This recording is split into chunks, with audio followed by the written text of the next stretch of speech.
So when you dig deeper, that this is where Vedic astrology will give you a lot of tools to assess. Okay, what really is going on here?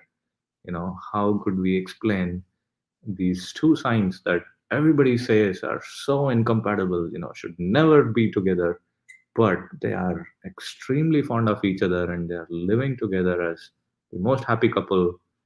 uh, you know and when you dig deeper, Vedic astrology provides those tools for you to understand or assess the situation there. Gotcha. And like in our Hindu like marriages, right? Arranged marriage is common. Before even guy and girl meet, they show astrology and they make sure the astrology matches. What is that then? What is that based off of? Yeah, so it is, like I said, in Vedic astrology is a tool, right? It gives you a tool to understand the environment around you and you as a person. It helps you to understand your interactions with the environment and how the environment is going to interact with you, right?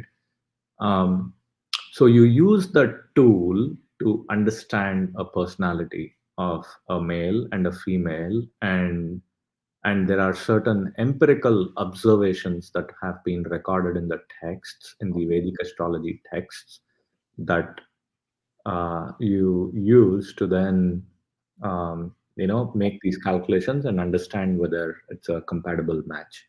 So for example, I said every zodiac is subdivided into 27 further divisions, Mm-hmm. right?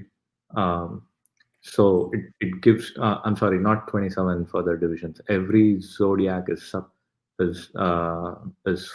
subdivided into what we call as nakshatras, Mm-hmm. right? So you have, a zodiac at 360-degree, a zodiac spans over 30 degree, right? 12 times 3, 360 divided by 12 is like 30 degree, right? Now Yeah. you take that 30 degree and further subdivide that into as many divisions as possible, then you can precisely point out what your traits are, right?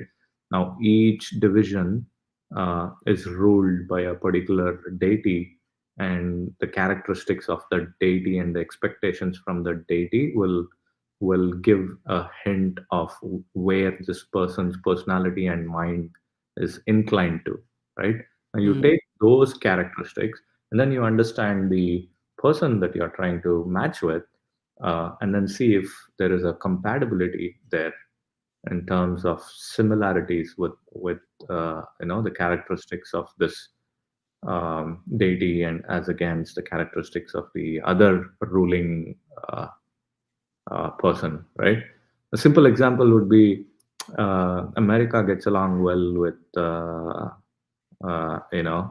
Canada, but America doesn't get along well with North Korea, for example, right? So you're trying to understand the history of the country and why it is not getting along. It's okay, it's getting along well with Canada, but not getting along well with North Korea, right? So Mm-hmm. so you try to assess that. So it's just like that. Even in Vedic astrology, you try to assess by subdividing the zodiac into many smaller divisions. You can ascertain the characteristics of the person in a much more precise way, and then test that for compatibility with the person that you're trying to match with.